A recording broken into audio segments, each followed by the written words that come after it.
Hola de nuevo, bienvenidos y bienvenidas a Sesión Golfa, el podcast de Cartelera. Hoy empiezo planteando una pregunta. ¿Son todos los críticos cinematográficos unos directores de cine frustrados? Este cliché puede que se cumpliera en el caso del invitado de hoy, porque él empezó como periodista cinematográfico y crítico en algunos de los sitios más importantes para la cinefilia española, como Fotogramas y Días de Cine. Pero no tardó demasiado en tirarse a esa piscina sin agua que es la industria cinematográfica española, siguiendo el impulso de lo que ahora está claro que era su verdadera vocación. A los 31 años, en 1999, estrenaba su primera película como director, una superproducción de fantasía llena de efectos especiales que se llamaba El corazón del guerrero. A esa locura de debut le siguieron una comedia de atracos con un presupuesto no mucho menor, El robo más grande jamás contado, y un thriller rodado en inglés para el mercado internacional, La caja Kovac. Aunque su gran puesta de largo probablemente fue Celda 211, cuarta película como director que arrasó no solo en la taquilla sino también en los Goya de 2010. Tampoco le fue nada mal con El niño, que trasladaba el clásico relato de ascenso de un criminal a la frontera entre Cádiz y Marruecos. Después vino Yucatán, una comedia de timadores con muchos números musicales y su tercera colaboración consecutiva con Luis Tosar, y ahora vuelve a los cines con Las leyes de la frontera, una mezcla de thriller de jóvenes criminales y coming of age nostálgico que nos lleva a la España de la transición. Hablamos de un director versátil y solvente que se preocupa mucho por conectar con el gran público sin perder la mirada en un cine ambicioso y de altura. Vamos a ver cómo es el hombre que se esconde detrás de tan honroso y complicado objetivo. Esto es Sesión Golfa con Daniel Monzón. Allá vamos. Sí, eso es una batalla que tenemos, ¿no? Siempre, ¿no? Por favor, mira, esto ha sido mezclado para este volumen, ¿no? Denis Villeneuve pide que nos pongan sus películas solo en la sala más grande de Kinépolis. Claro. Los pases de prensa son ahí siempre. Claro. Ya estamos. Pues mira. Creo que esto va a entrar, lo que estabas contando antes, que es una curiosidad graciosa. Bienvenido, Daniel Monzón, a Sesión Golfa. ¿Qué tal? Pues muy bien, estupendo, encantado de estar aquí. Encantados de que estés. Normalmente pongo palomitas porque es como quiero recrear esa idea de estar viendo una película a las 12 de la noche, pero es que son las 11 de la mañana, entonces nada, sin palomitas. Palma de Mallorca, 24 de agosto de 1968. Eso es. Me suena esa fecha. Yo era muy pequeñito, pero lo he celebrado cada año como mi cumpleaños. Sí. ¿Cómo fue la infancia de Daniel Monzón? He leído que te enamoraste del cine viendo King Kong en un cine improvisado en una comunidad de vecinos. Exactamente. Y algo que me llamó la atención, que te sentías identificado con el gorila. Por favor, explícame. Pues, hombre, claro, cuando uno ve una película se identifica con alguno de los personajes, ¿no? Y yo me metí en la piel de ese gorila. O sea, coger a la chica, ¿no? Subir con ella por los edificios, luchar con los dinosaurios, etcétera. Para que, claro, terminaba mal mi personaje. O sea, no quiero hacer un spoiler terrible, pero me parece que todos sabemos cómo acaba King Kong, ¿no? Aplastado allí. Me llevó mi abuela, en efecto. Yo tenía 8 años y aunque había visto alguna película antes, que no te sabría decir cuál, alguna vez me habían llevado al cine. Esto fue como una epifanía, o sea, es que lo recuerdo perfectamente, entrar en aquel bajo donde habían dispuesto una sábana en la pared, ¿no? Y sillas de madera de estas de tijera, y yo allí con mi abuela, y empezó King Kong y me absorbió como un aspirador, ¿no? Y me introduje en la película y creo que no he salido de ella, sigo ahí dentro. O sea, yo me llevó a un mundo, ¿no? Completamente fuera de la realidad, viví durante 2 horas una aventura que no cabía de no salía de mi asombro, ¿no? Yo decía, ¿pero qué es esto? Y al salir me obsesioné con la película y me obsesioné con el hecho del cine. No sabía ni lo que era exactamente, pero yo quería hacer eso. O sea, yo sentía que había sido llamado a este mundo para hacer eso, para disfrutar de eso. Y me puse a ver, mi padre tenía muchos libros de cine y yo buscaba fotos de King Kong. Pero luego me empecé a dar cuenta que había otras fotos, que eran otras películas, y a partir de las fotos me imaginaba las posibles historias que había detrás, ¿no? Y empecé como de una forma obsesiva a tratar de coleccionar todas esas fotos. Que eran, ¿no?, fotos de monstruos por lo general, ¿no? Claro. De Drácula, de... Sí, pues eso, Drácula, Frankenstein, El hombre invisible y tal. Y quería ver esas películas, pero luego, claro, iba pasando otras páginas del libro y empezaba a ver otras fotos, ¿no? La diligencia de John Ford, o Ciudadano Kane, ¿no? Yo qué sé, Nosferatu, o El séptimo sello de Bergman, ¿no? Y yo decía, un montón de pelis. Y yo me inventaba historias a partir de esas fotos. Y luego, cuando veía la película, la contrastaba con la idea que me había hecho. Y algunas veces me gustaba más mi película. Claro. Es que te decía lo de los monstruos porque también lo había leído y tenía la idea, o sea, tenía la duda de has tocado muchos géneros, todos los palos, el terror aún no lo has tocado. Es verdad, en alguna película hay algún momento, ¿no?, que coquetea quizá un poco con el terror. Es que el terror es un género tan complejo como la comedia. Y lo adoro. Pero estoy esperando a que surja algo, ¿no?, que me empuje digo, mira, esto sí que me merece la pena intentar hacer mi propia película de terror, ¿no? Y todavía no ha surgido esa idea o ese argumento, ¿no?, que me lleve a ello. Pero me encantaría. A ver si llega. Estudias Ciencias de la Imagen en Madrid y tardaste muy poco en entrar en fotogramas. Sí. Mientras estudiabas incluso, ¿no? Exactamente. O sea, yo llegué... De hecho, era la excusa. Yo nací en Palma de Mallorca, luego trasladaron a mi padre a Valencia. Como era catedrático de literatura, y como los militares se les llevaba de un sitio a otro. Entonces, mi adolescencia transcurrió allí, pero yo sabía que quería hacer cine y me tenía que venir a Madrid o a Barcelona, y me fui a Madrid a estudiar Ciencia de la Información, pero mi idea era hacer cine cuanto antes y de la manera que fuera. Yo llegué con una mano delante y otra detrás, y lo que tenía eran muchos escritos sobre películas. Entonces te estoy hablando de los 19 años. Fui a la redacción de Fotogramas, ¿no?, y dejé ahí mis escritos a ver si les interesaban para algo, y bueno, la verdad es que no puedo estar más agradecido al hecho de que me dieran la oportunidad de empezar a escribir en la revista, porque les gustó lo que yo había escrito. Entonces pude ir a festivales de cine, que era lo primero que me ofrecieron, y hacer entrevistas, ¿no? Entonces para mí eso fue mi escuela. Yo, claro, podía entrevistar a directores que admiraba profundamente, ¿no? Pues qué te digo yo estuve hablando largo y tendido con Roman Polanski, con Josh Miller, con Robert Zemeckis, con William Friedkin, con Steven Spielberg, ¿sabes? Y era como... Eso es un máster de cine. Un máster, claro. Luego podía ir a rodajes, ¿no? Y además, a partir de ahí, me llamaron para hacer un programa de cine, Días de Cine. Días de Cine. Exacto. Lo tengo apuntado porque te quería preguntar por Antonio Basset, con el que coincidiste, supongo, ¿no? Y tanto. Él era el director del programa y yo era el subdirector. O sea, que era mano con mano, hacíamos el programa. Y era pues una etapa, ya te digo, fue mi gran escuela. Primero porque aprendí a coordinar un equipo, ¿no? Que hacer cine es una labor de equipo y tienes que saber manejar un equipo, ¿no? Con mano izquierda y a veces mano derecha, pero sobre todo mano izquierda. Y luego además porque me permitía eso, hacer los reportajes que a mí me salían de las narices, puesto que era el subdirector, ¿no? Yo decía, pues mira, esta semana hago uno de Sam Peckinpah, o no, y montaba, ¿no? Me obligaba a montar, ¿no? Reportajes 10 minutos cada semana. Y a eso, y a empaparme de cine. Y con Antonio, pues, por tener un recuerdo, ¿no?, que acaba de fallecer, pues era uno de estos hombres que ya no quedan muchos de estos, ¿no? Pues una personalidad que se suele decir big and dark life, ¿no? O sea, era un tipo muy divertido, muy cáustico, muy socarrón, muy culto. Y teníamos una relación pues muy divertida, ¿no? Pues a veces nos gritábamos, otras veces yo me subía encima de la mesa para el otro. O sea, se nos permitían unas cosas que hoy lo pienso, y dentro de lo correcto que es todo, aquello era... Hay una buena película ahí en cómo se hacía Días de Cine. Sí, sin duda, muy divertida. ¿Cuál fue tu peor entrevista? Mi peor entrevista. Pues fíjate, a un director que mi peor y luego mi mejor. Pero cometí un error tremendo. Y es que yo adoro, es un director que adoro, que sigo adorando, pero que mi juventud es que lo veneraba, que es John Carpenter, que ha hecho muchas películas de terror. Y nunca había cometido esta estupidez, porque yo ni he pedido una foto, ni un autógrafo a nadie, ¿no? A pesar de que de pronto dices, madre mía, si estoy hablando de eso, de CMX o de... Y a John Carpenter, nada más entrar, le dije, expresé mi admiración absoluta, ¿no? Le dije que era el mayor fan que tenía, no en España, sino en el mundo. Entonces, yo dije, ¿pero por qué narices estás diciendo esto? Pensaba yo, ¿no? Mientras lo decía, pero salía de mi boca. Y vi que el hombre me miraba con infinito cansancio diciendo, otro freak, ¿no? Tremendo al que tengo que enfrentarme, ¿no? Y lo noté. Noté que suspiró y todo, como... Pobre. Y te vas a ver. Pero luego la entrevista no estaba mal.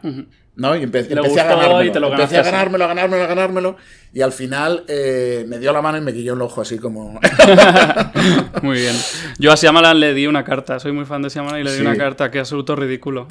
No sé si se habrá leído siquiera. Seguro que la he leído. Seguro que sí. Tu primera película como director es El corazón del guerrero. Es la única que no he podido revisionar estos días porque no está en ninguna plataforma y me ha dado mucha pena porque me llama mucho la atención, claro, cómo un periodista cinematográfico da el salto a esa piscina sin agua que es el cine y con una superproducción de espada y de brujería con efectos especiales. Pero antes quiero hacer la nota de que te la produjo Gerardo Herrero, que dirigió tu primer guión, ¿no? Sí. Exacto, sí. Sí, yo, mientras trabajaba en días de cine y en fotogramas, también hacía radio con Julia Otero, con Antesa Verasturi.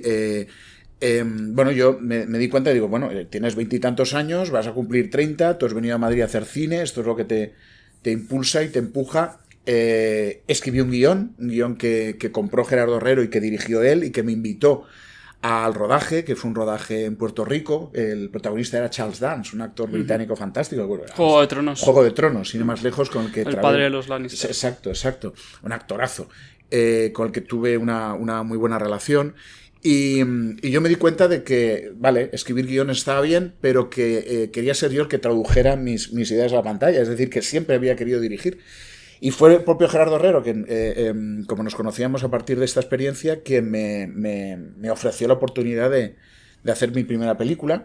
Y yo, ni corto ni perezoso, pues escribí una cosa terriblemente complicada, ambiciosa, en efecto, llena de efectos especiales, de figuración, de juego de géneros, ¿no? Porque es la historia de un chaval así debilucho y lleno de granos y tal, que soñaba ser, o creía ser en otra dimensión, ¿no? Un guerrero de espada y brujería. Una película muy curiosa, ¿no? Que los leones del Congreso cobraban vida. Cobraban vida, sí. Es que imágenes de Neus Asensi, también vestida como Senna, la princesa guerrera. Ni más ni menos, sí. Era un cruce entre la fantasía y la realidad, y la película era muy ambigua en ese sentido, porque si estabas del lado del héroe, que es donde yo estaba, todo lo que él imaginaba que ocurría realmente estaba sucediendo. O sea, él era capaz de ver lo que había detrás de esta realidad, ¿no? Tenía un punto un poco Terry Gilliam también, ¿no? La película. Pero también se podía leer como una crónica de una esquizofrenia, de un chico que estaba loco, ¿no? Era una película como te digo, muy ambiciosa. Y me decía gente, oye, pero esto es lo primero que vas a hacer como primera película. Igual es mejor una primero de 4 amigos en una casa y tal. Y yo decía, pero es que a mí lo que me nace es esto. O sea, yo quiero hacer esto. Entonces, creo que estoy más capacitado para llevar esto a cabo que otra cosa, que por el mero hecho de que sea sencilla, es que a mí, yo hago las cosas por pasión. Entonces, esto es lo que me movía, ¿no? De hecho, me acuerdo que en aquella época, soy amigo de Alex de la Iglesia, en aquella época nos veíamos mucho. Le pasé el guión, oye, ¿qué te parece, Alex? Y se lo lee y me dice, oye, es estupendo. Dice, además... Y perdón porque voy a decir un taco, dice, si te tienes que dar una hostia, te la das a lo grande. Hombre, eso le pega mucho a Alex, desde luego. Sí. ¿Y cuánto costó conseguir la financiación? Porque sé que te has vuelto experto en conseguir financiaciones grandes, sin duda alguna. Yo estoy seguro de que eres tan bueno contando las historias al público como a los productores antes para encontrar el dinero. Ahí está, digamos, la clave, ¿no? O sea, si tú quieres hacer una película ambiciosa, una película grande, pues tienes que granjearte un presupuesto digno. Porque luego, es decir, tú tienes que hacer que ese dinero luzca el doble o el triple. Era una de mis preguntas. Si tienes más dinero en los presupuestos, o eres experto en sacarle más bien lo exprimirlo. Más bien lo segundo. O sea, tienes que actuar con muchísima astucia, preparándolo muy bien y rodeándote de un equipo extraordinario, que es con el que yo trabajo, ¿no? O sea, mi equipo es fabuloso. Esto es la primera regla de alguien que quiere hacer cine. Rodéate de gente que valga mucho más que tú. Y tú da buen ambiente. Pero no, que quiero decir que, o sea, todo está muy planificado, muy pensado para eso, para exprimir, ¿no? Todo el presupuesto. Y que además siempre me ha ocurrido que me dicen, oye, qué gran presupuesto tiene, ¿cuánto imaginas? Recuerdo El Niño, cuando la pasábamos en el Festival de Cannes, ¿no? Que me venía gente, oh, qué gran presupuesto, ¿no? Para una película española. Y les decía, pero me venían americanos, ingleses, ¿cuánto imaginas que es? Y me decían 10 veces más de lo que realmente había costado. Y yo decía, no, costó esto. Y dicen, hombre, no. Pues sí. Pero en efecto es una lucha, ¿no? La que tienes que establecer de arranque para decir, mira, es que por menos de este dinero la película no merece la pena. Y tienes que usar mucho, pues, tu convicción, la vehemencia, ¿no? Como un productor, al fin y al cabo, apuesta, ¿no? Dice, bueno, venga, de acuerdo, adelante. Entonces, si tiene delante a alguien que siente, que lo vive con mucha pasión y que tiene muy claro lo que tiene entre manos, ¿no? Que ahí está tú también tienes que ser un poco actor en ese sentido, ¿no? Porque a lo mejor tú no tienes ni puñetera idea de lo que estás haciendo, pero tienes que demostrar que sí lo tienes, ¿no?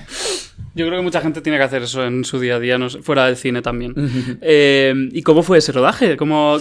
Fue maravilloso, maravilloso y una locura absoluta en el sentido de que queríamos hacer o sea, una película de esas características en una España en la que no estaba nada habituada a hacer algo así. O sea, es la primera película que yo veo que se tiene que... Antes había un solo departamento de efectos especiales, ¿no? Porque las películas no necesitaban de este... Claro, es una de las primeras películas que usa muchos efectos digitales. Yo llamo para ello a Félix Vergés, que luego ha hecho películas enormes como Lo Imposible, El monstruo viene a verme y tal, pero cuya prácticamente primera película fue El corazón del guerrero, ¿no? Pero yo le conocía y aposté por él. En efectos especiales de maquillaje estaba DDT, que luego ganó un Oscar por El laberinto del fauno, pero su primera película fue El corazón del guerrero, ¿no? Los efectos físicos fue Raúl Romanillos, con quien he trabajado luego mucho y que ha hecho cientos de películas. Pero yo dividí los efectos en 3 equipos, ¿no? Que me decía el productor, ¿pero qué dices? Y con un equipo basta. Y digo, no, aquí no basta. Aquí además tienen que especializarse cada uno en una parte, ¿no?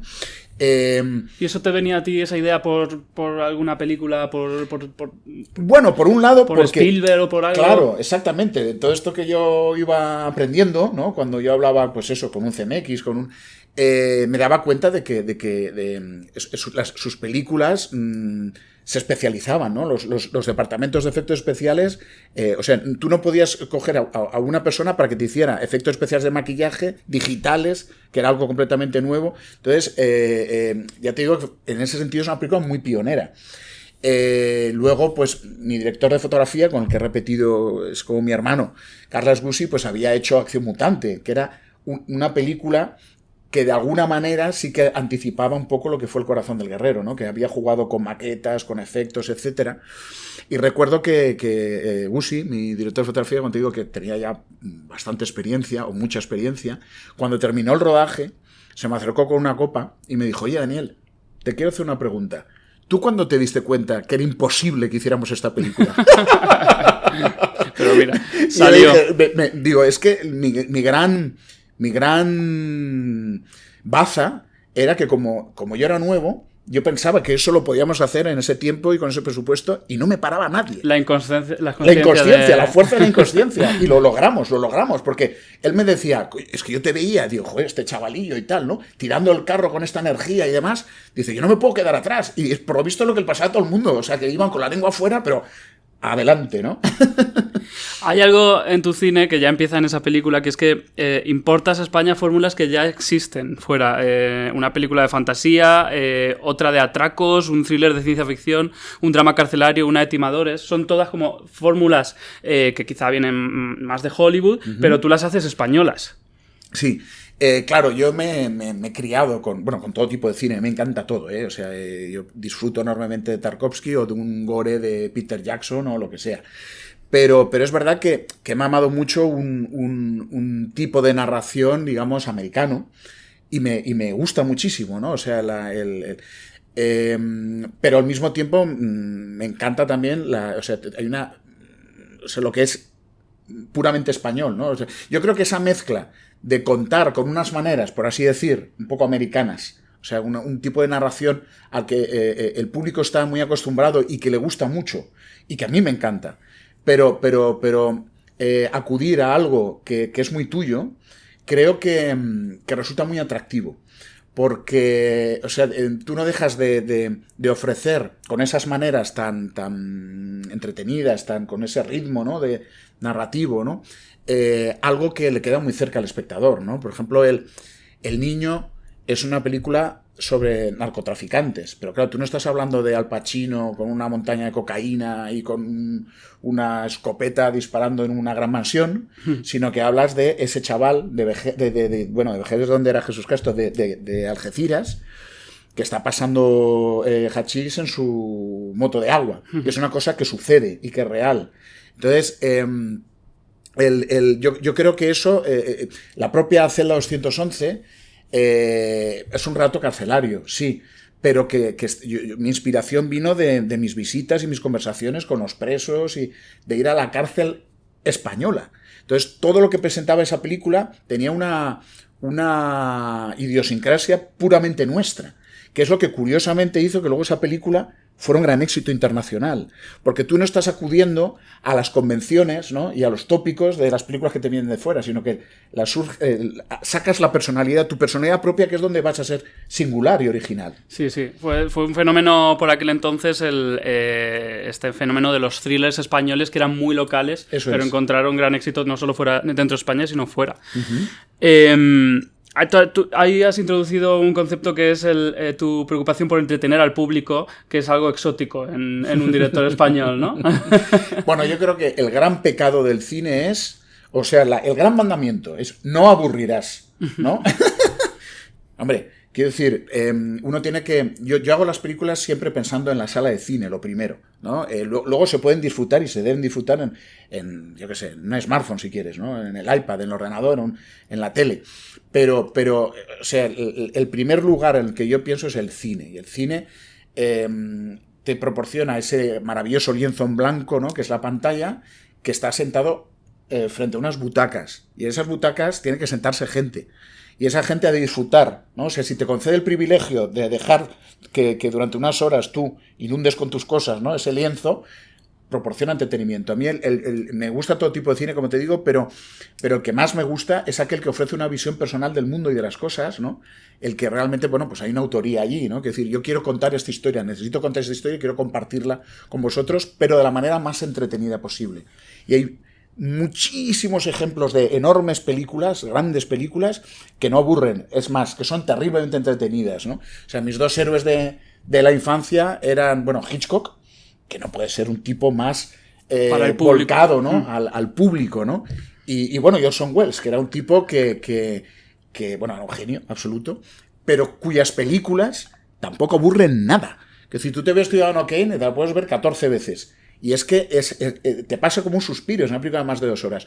Y era, digamos, un artista, si quieres, más, a lo mejor un poco más intelectual, pero cuyo cine era arrollador, ¿no? Eso es lo que yo creo que bueno, yo lo intento humildemente, a veces lo conseguiré más o menos, ¿no? Pero no hay nada, no hay una recompensa mayor, después de estar 3 años, que es lo que me lleva de vida más o menos cada película, que estar en una sala donde hay gente, a ser posible mucha gente, y que veas que le atrapa aquello que has estado tú pergeñando para comunicarte, ¿no? Y esto de la sala es importante porque estaba viendo ayer Las leyes de la frontera, la película que estás presentando, y precisamente llevo unos días viendo películas tuyas pues en el ordenador, en la tele, en casa, incluso, perdón, pero cocinando en el móvil. Y es verdad que tus películas, dime qué piensas de esto que he pensado, pero proponen un viaje siempre. Es un viaje, puede ser un viaje a Palma de Mallorca en el thriller La Caja Kovac, o un viaje a una celda, o un viaje a un barco. Y en Las leyes de la frontera es un viaje incluso temporal, un viaje a una época de la que luego hablaremos. Y ese viaje se disfruta mucho más en la gran pantalla. He descubierto yo esta semana, porque he disfrutado mucho más de Las leyes de la frontera que de las otras. También, si estás fregando los platos y viendo una película, a lo mejor influye, pero bueno, así es la vida del periodista cinematográfico. Así es. O sea, tú propones... Totalmente de acuerdo. Una película es un viaje. Ha de ser un viaje para el espectador. Algo le ha de pasar. Igual que tú coges y te vas un fin de semana a Cuenca, ¿no? Y te pueden ocurrir cosas o no. Dices, pues me ha gustado Cuenca o no me ha gustado Cuenca. Por cierto, muy bonita Cuenca. Que las casas colgantes. Pero es muy bonita, sí.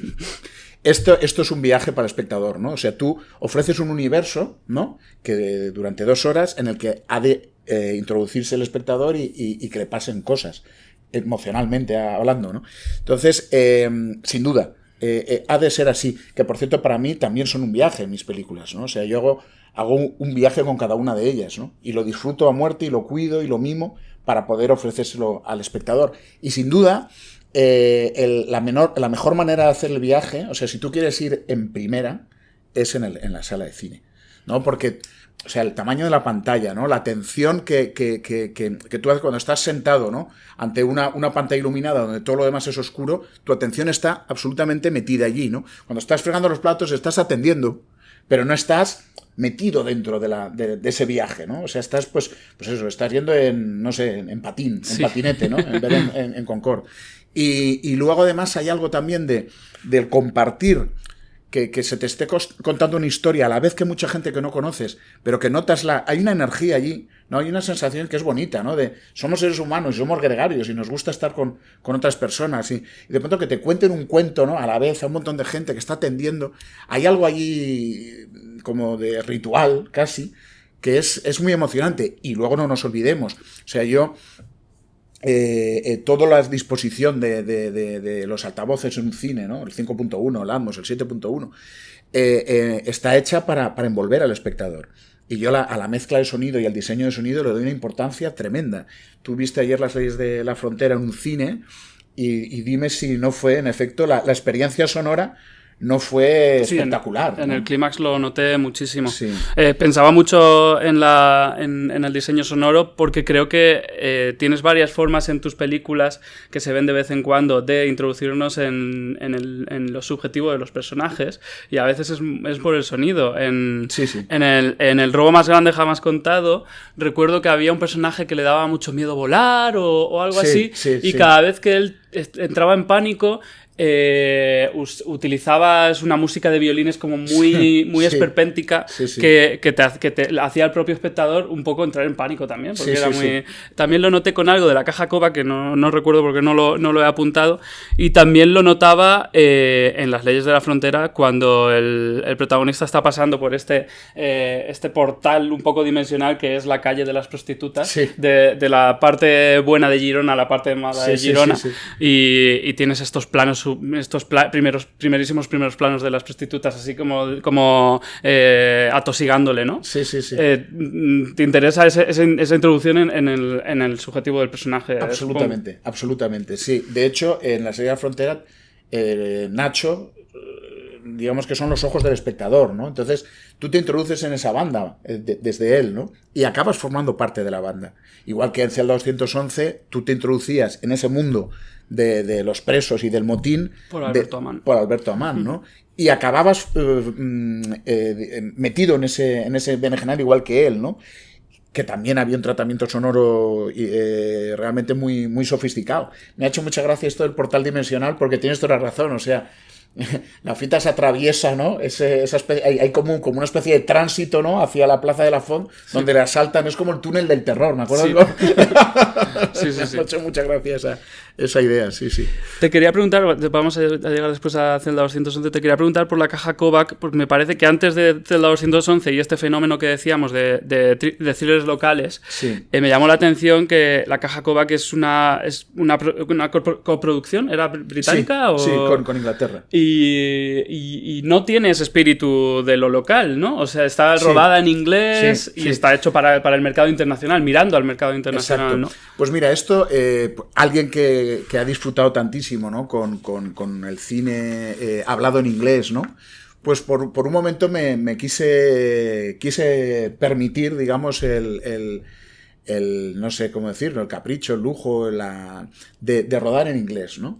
Y disfruté mucho, ¿no? O sea, conté con Timothy Hutton, que es un actor estupendo, con su Oscar de Hollywood bajo el brazo, ¿no?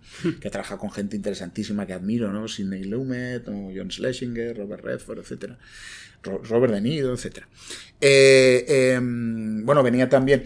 Fue una experiencia terriblemente interesante, donde yo aprendí muchísimo, porque no solo tenía a Hutton, que venía de una escuela del Actors Studio americano, luego tuve a David Kelly, un actor maravilloso británico, que venía a hacer Charlie y la fábrica de chocolate con Tim Burton, ¿no? Que es de una escuela británica, ¿no? De esta escuela de la Royal Shakespeare Company, ¿no? De un tipo que se sabe el texto, que tal, que es exquisito, ¿no? Frente a Hutton, que era alguien que quería refrescar constantemente, ¿no? Cada toma, ¿no? Proponía una cosa distinta, tal. Y la escuela profundamente española, que era Lucía Jiménez, ¿no? Que venía, pues eso, de esa escuela, digamos, más intuitiva o más dramática, que te dejas llevar, ¿no? En fin, era conciliar tres actores, cada uno de un sitio completamente distinto. Y supongo que para Lucía fue un gran reto porque rodar en inglés. Claro, en efecto, era un gran reto. Entonces, y era una película además que rendía tributo a, pues eso, a uno de mis héroes de infancia, que era Hitchcock. Por supuesto, no trataba de compararme con él, pero sí era una película que era un poco una película de misterio, de suspense, elegante, y un poco tenía un poco también alma de The Twilight Zone, ¿no? Era como uno de esos episodios, ¿no? De ciencia ficción, ¿no? De estos que sucede.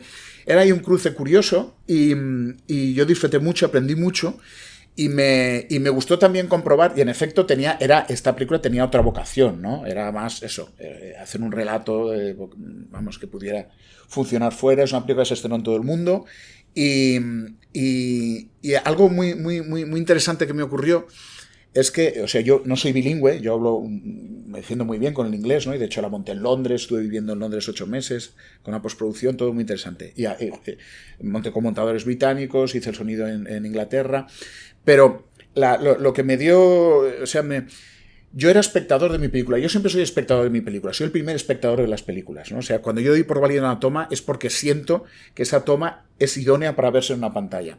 Pero aquí había una distancia, porque yo estaba escuchando en inglés mi propia película, que no es mi idioma.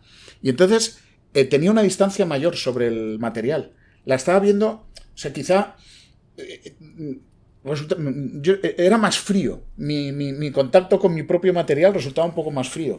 Y de hecho, entendiéndola, habiéndola escrito y montada por completo la película, y hasta que no se subtituló, y yo la vi subtitulada, no acabé de tener la misma cercanía que cuando tienes con tu propio idioma, porque claro, es una cosa cultural. Qué curioso. Sí, muy curioso. Y me encantó la experiencia y volvería a repetirla si aparece, pero también decidí porque yo tengo un representante en Los Ángeles, ¿no? Que me ofrece cosas y tal, al que le digo sistemáticamente, no, gracias Robert, no, gracias. Pero no me importaría volver a rodar en inglés en absoluto. Pero realmente sí noto que mi cultura, que todo, ¿no? Es mucho más cercana y más estrecha cuando ruedo en mi propio idioma, ¿no?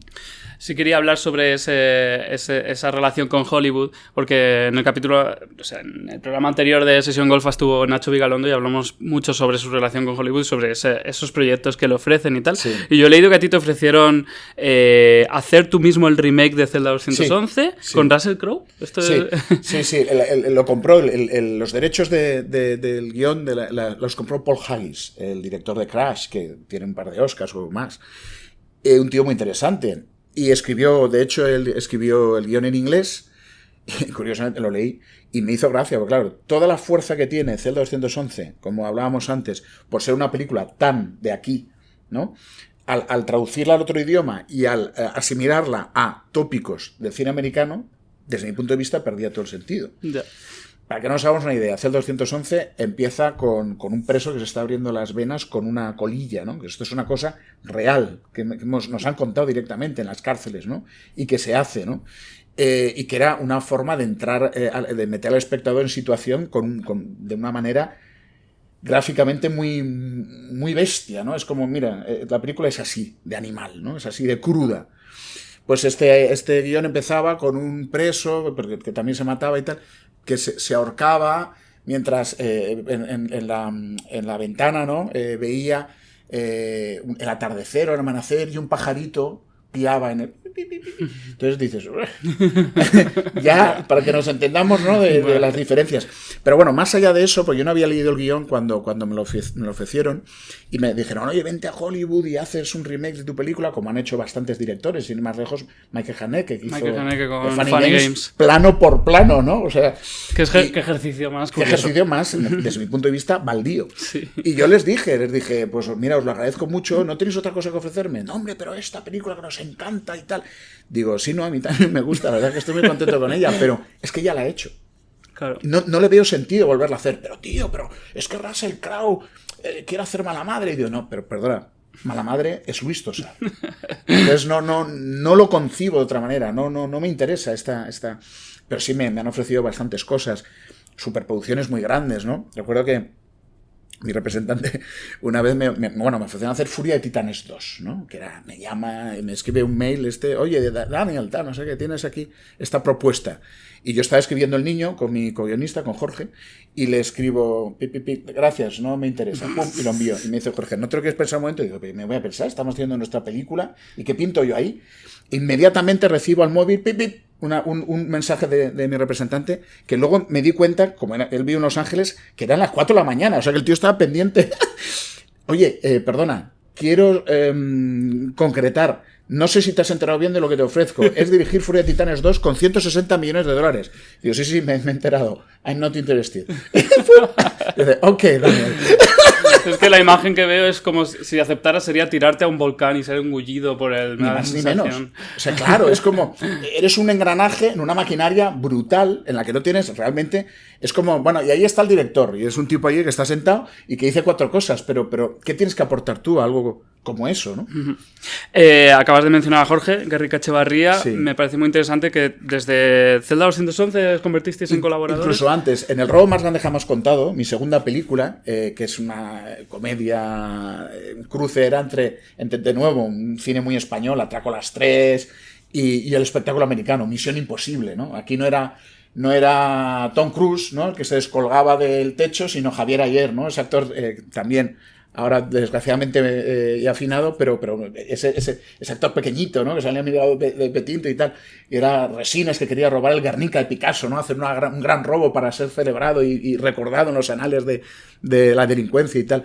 Pues ya en El robo, que fue mi segunda película, yo que a Jorge lo conocía de, pues eso, es colaborador amigos. De Ales de la Iglesia. Exactamente, o sea que... yo le conocía desde Acción Mutante a Jorge, al que admiraba y admiro. Y le pedí, por favor, que me ayudara porque el guión era muy largo y yo no sabía qué desbrozar, qué quitar para que fuera... Digo, a ver si me voy a cargar lo más divertido. Y entonces ya colaboramos en esa segunda película. En La Caja Kovac ya le invité, yo escribí un primer borrador y le invité y él ya escribió conmigo. Y en Zelda 211, desde Zelda 211 somos uña y carne, ¿no? Y sí, antes te decía que hacer una película es una aventura personal, y a mí no se me ocurre mejor compañero de aventuras que Jorge Guerrica Echevarría, ¿no? O sea, con él, o sea, confío plenamente en él, es un frontón maravilloso, es un hombre, un talento extraordinario, y te evita también toda esa parte de angustia. Yo, El corazón del guerrero la escribí solo, y que habla de un personaje que puede ser un esquizofrénico, el esquizofrénico era yo cuando lo escribía. Porque si de pronto estás escribiendo y dices, es maravilloso, esto es maravilloso. Entonces lo dejas, ¿no? Estás cansado, te vas a la cama, es una mierda absoluta. Entonces lo vuelves a abrir, bueno, no está tan mal, corrijo esto, tal, no, yo creo que está bien. Y volvías y, Dios, no te va a interesar a nadie. O sea que una cosa terrible, que cuando tienes un compañero, ¿no?, además tan sólido, ¿no?, como es Jorge y tal, pues construyes, ¿no?, desde una serenidad, aunque hay momentos de angustia y tal, pero que... Y luego además que, como te digo, esa aventura, por ejemplo, en Zelda 211 directamente fuimos a las cárceles, ¿no?, a visitarlas, a hablar con los presos, a hablar con los funcionarios, a empaparnos, ¿no?, de lo que significa una cárcel, y surgió de allí todos los diálogos, ¿no?, el propio espíritu, el estilo de la película lo parí ya en mis visitas a la cárcel, ¿no? Cuando hicimos El Niño juntos, ¿no? También os fuisteis a... Claro, o sea, sí, o sea, Jorge, de hecho, El Niño surge de una cosa que me lanza Jorge. Me dice, oye, ¿sabes que hay una proliferación ahora muy grande de chavales que en el sur, ¿no?, que en el estrecho pasan hachís en motos de agua o en lanchas rápidas? Y de pronto me lo soltó esto y ¡fum! Esto que te entra la imagen, ¿no? Y dices, bueno, a ver, estábamos escribiendo otra cosa, y digo, vamos a parar esto un momento, vamos a investigar esto. Y decidimos eso, irnos al Estrecho, que era una zona que por aquel entonces no se había usado en cine, nadie había tratado, ¿no?, de un espacio tan peculiar, ¿no?, tan lleno de historias, ¿no?, de aventura, también de belleza, ¿no? Porque sí, es muy cinematográfico. Muy cinematográfico, y no se había hecho nada, y allí nos fuimos 8 meses a vivir la aventura, es decir, a empaparnos del sitio. Hablamos con gente de vigilancia aduanera, de la Guardia Civil, de la policía, fuimos a las fronteras, fuimos a los campos de marihuana, cruzamos a Marruecos, pero es que también hablamos con la gente en fin, los plantadores de marihuana, con los delincuentes que cruzaban hachís en lanchas rápidas, hablamos con las dos partes, nos empapamos. Yo concretamente además sobrevolé el Estrecho en helicóptero con vigilancia aduanera, pero también crucé el estrecho en lancha rápida. ¿Sabes? Porque pasaste hachís con... Bueno, no lo pasé yo, pero quiero decir que quería vivir la aventura, ¿no? Para poderla transmitir, ¿no? Podríamos hablar durante 2 o 3 horas sobre Zelda 211, El Niño, Yucatán, pero vamos a hablar ya de las leyes de la frontera, que nos quedamos sin tiempo. Por hilarlo de alguna forma, ¿cuál ha sido la documentación que habéis hecho para las leyes de la frontera? Las leyes de la frontera parte de la novela de Javier Cercas, ¿no? Que es lo que esta vez se me mete dentro, ¿no? Porque a mí se me tienen que meter las cosas dentro y sentirlas con mucha fuerza. La novela de Zelda 211 y la de las leyes de la frontera, te he leído que las dos dices que las leíste en una noche. Me pasó lo mismo, con una y con otra. O sea, que sí, además yo creo que la noche es como propicia para cuando te tiene que entrar algo. Y me ocurrió lo mismo, o sea, me las leí de un tirón y al terminar dije, quiero hacer la película, ¿no? O sea fue la contundencia con la que me golpeó, ¿no? En ambos casos las novelas. O sea que digamos que el material de partida es el de la novela de Javier, pero sí que hicimos nuestra búsqueda. Sobre todo queríamos hablar con supervivientes de los kinkis. No quedan prácticamente. O sea, todos los kinkis fueron o abatidos a balazos por la policía o murieron con un mal pico de heroína en una vena. Pudimos hablar con el Pera, que es alguien que tiene hasta su propia película, Volando Voy, y que de alguna manera fue absorbido por la sociedad, ¿no? Por este lado de la frontera. Porque era un chico que a los 9, 10, 11, 12 años conducía como un diablo, que de hecho era pequeñito y tenía que conducir de pie, o se ponía como tacones, ¿no? Como aquel personaje de Indiana Jones y el templo maldito, ¿no? El tacón, ¿no? Que va con unos taconazos para apretar los pedales del coche. Bueno, pudimos contrastar todo lo que nosotros llevábamos escrito y tal con su recuerdo de toda aquella etapa, porque él sí, era un kinky, era madrileño, y por ejemplo le preguntábamos, oye, tal y como reflejan las películas de Eloy de la Iglesia o de La Loma y tal y cual, la policía era tan o sea, sacaba el arma y disparaba con esta alegría a los chavales de vuestra edad y tal y cual, porque realmente, claro, era una policía que todavía tenía toda la remora del franquismo. Claro. Y que era de una violencia exacerbada, pero aún así nos chocaba cuando veíamos la película, esto es un poco exagerado, ¿no? No, él nos aseguraba que era así de bestia la cosa, ¿no? Y de hecho dice, mira, recuerdo una vez que robamos un 131 y bueno, nos recorrimos hasta Madrid con varios coches detrás hasta que conseguimos esquivarlos y tal, y cuando ya abandonamos el coche que lo tiramos, nos entretuvimos en contar los agujeros de bala y superaban los 131 de la marca del coche y tal. Y él fue absorbido, digamos, por como te decía, por este lado de la frontera, porque al final le propuso la propia Guardia Civil que enseñara a conducir a sus agentes con la misma pericia con la que él conducía de crío y tal, ¿no? Pero digamos que esa fue nuestra... Hombre, y luego, evidentemente, también yo lo que hice fue una reconstrucción de la época, ¿no? La película reconstruye aquella España 78, que esto era una de las cosas maravillosas que ofrecía el argumento, y claro, estuve buceando en todo tipo de... aparte de mi recuerdo, porque yo era un niño en aquella época, pero lo viví y tengo mi propio recuerdo. Pero me documenté muchísimo, ¿no? Para recrear esa Girona del 78 y esa España de la transición, ¿no? De hecho, me dio la sensación de la película que te interesaba casi tanto ese propio viaje nostálgico, esa recreación, como la historia en sí mismo. Sí, de alguna manera, claro, esta es una historia de amor. Una historia de amor adolescente, ¿no?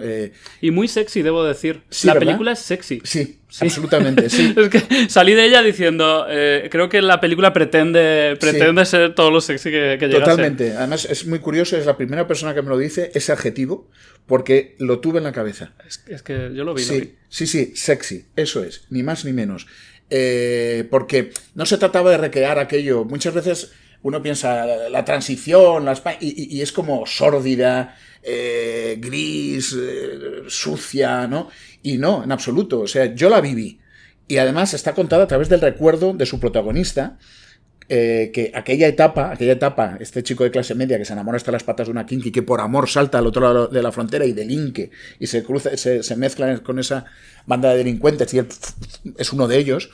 Esa es la etapa más vívida, más pasional que ha vivido nunca ese hombre, ¿no? Y yo quería transmitirla con esa energía. Y es verdad, es que esa España era una España llena de colorido, llena de energía, llena de música, y tenía que ser sexy, ¿no? O sea, tú estás hablando del primer amor, ¿no? El amor que te llega con más fuerza, el que nunca vas a olvidar, ¿no? Y bueno, ya no es solo porque Tere, el personaje de la chica kinky, ¿no? Que es arrollador. Begoña Vargas está increíble. Begoña Vargas también Marcos Ruiz, el protagonista. Totalmente. Y Chechu Salgado, que además son 3 personajazos. Los 3 personajazos. Pero los 3 son sexys. Quiero decir, y la banda y todo, y el rollo que tiene la película, ¿no? Y esa música, ¿no? Que te lleva y que te seduce. Fíjate que la ropa es de la época. O sea, no hay ninguna prenda en la película que no sea, incluso casi te diría yo, del verano del 78. Pero es una ropa que ahora la ve un adolescente y dice, quiero vestir así. Porque también es verdad que se está recuperando un poco a través de la moda vintage, ¿no? De la propia música que son en la película, ¿no? Tanto los temas de la época como los que ha compuesto la banda maravillosa, Derby Motoretas, Burrito Cachimba. Que es la primera vez que no trabajas con Roque Baños, o en muchos años, sí, ¿no? Sí, con Roque he trabajado en todas mis películas. Y aquí, que bueno, Roque es un genio. Y en esta película dije, mira, voy a hacer una película con canciones. Creo que lo pide la historia, lo pide mi hijo, tío. O sea, tienes toda la razón, ¿no? Porque leyó el guión y dice, creo que en este caso te puede quedar una película. Y aún así me ofreció dice, oye, si luego quieres que intervenga de alguna forma y demás. Y dije, pues mil gracias, Roque. Pero luego me di cuenta que a través de las canciones, ¿no? Y de la propia música que ha hecho Derby Motoretas, ¿no? Era mucho más coherente, ¿no? Era y esa atmósfera o ese sentimiento sexy, como dices tú, ese movimiento sexy, le daba como lo redondeaba, ¿no? Por completo, ¿no? La película, ¿no? Una de las canciones que más me llamó la atención fue en el clima de la película. Hay una persecución por el casco histórico, ¿no? Que sí. Supongo que es una de las escenas que más trabajo llevó rodar, ¿no? Llevó un trabajillo. Es muy impresionante, sí. Y me llamó la atención que es una canción que va haciendo un increscendo, ¿no? Sí.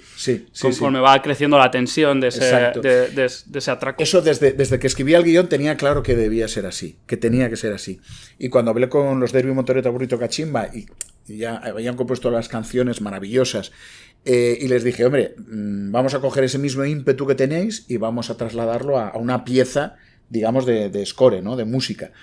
Lo primero que hice fue leerles la larga secuencia, pues estamos hablando de 17-20 minutos casi de música y por lo tanto de imágenes. Se la leí con el ritmo que tenía que tener en pantalla antes de que se rodara, para que ellos fueran como cazando por donde iban los tiros, ¿no? Hice una performance que ellos todavía recuerdan, ¿no? Que me dice, tío, tendrías que ir por los pueblos a hacerla, ¿no? Por los teatros. Porque la leí con la intensidad y con el ritmo y con la velocidad y con la que tenía que tener la música, ¿no? Y ellos empezaron a proponerme ideas musicales que yo luego iba montando con la imagen y se las devolvía montadas y íbamos haciendo un ping-pong hasta que ya desembarqué en Sevilla durante una semana y ya juntos acabamos de hacer el engranaje. Pero claro, esta es ese tipo de secuencia en que la música y la imagen tienen que estar absolutamente, tienen que ser carne y hueso, ¿no? Para que acompañen y lleven a ese estado de frenesí o de intensidad al que conduce toda esa secuencia, ¿no? Que si hablábamos de que el espectador es como Nacho Gafitas, ¿no? Y que se introduce en esa banda y que vive en propia carne, ¿no? Toda la peripecia de Gafitas, ese punto que es terriblemente dramático e intenso, yo quería que el espectador llegara casi con el mismo cansancio físico, ¿no? El agotamiento físico y la angustia con la que llega el personaje, y creo que lo logramos. Bueno, sí, a ver, agotados no, por suerte. No, agotados, pero sí un éxtasis, Sí. O sea, exacto, no agotado de aburrimiento, sino de... ¿no? Se me quedan 1000 cosas en el tintero. Me parece interesantísimo el giro que no vamos a desvelar final, que habla sobre... al final la película acaba hablando sobre el privilegio, sobre el determinismo, sobre la distinción entre clases, con un giro final interesantísimo. Y también me llama la atención que en muchas de tus películas suele haber 2 personajes masculinos cuyos caminos avanzan de forma paralela hasta cruzarse. Porque aquí veo este reflejo entre el Gafitas y el inspector nuevo de policía, que los dos son nuevos en el terreno. Sí. Y que también me recuerda a la relación entre Mala Madre y el personaje de Alberto Amán. En fin, son muchas cosas que yo tenía preparadas, pero el tiempo es el que es. Pues qué rabia, porque todas estas cosas que estás diciendo verdaderamente son muy interesantes y tienes toda la razón que es así. Recomendamos que vayáis al cine a ver Las Leyes de la Frontera. Y la próxima película pues vuelves a venir y hablamos de mil cosas más. Muy bien, ¿vale? Muy bien, porque ha sido un auténtico placer y te lo agradezco mucho. Igualmente, muchísimas gracias por tu presencia y por tu energía. Y nos vemos. Muy bien, gracias. Pues así ha sido una nueva sesión Golfa con Daniel Monzón. Muchas gracias por seguirnos, por escucharnos. Si os ha gustado el programa, compartidlo, ya sabéis, es muy importante, comentadnos. Os quiero mucho. Hasta la próxima sesión Golfa.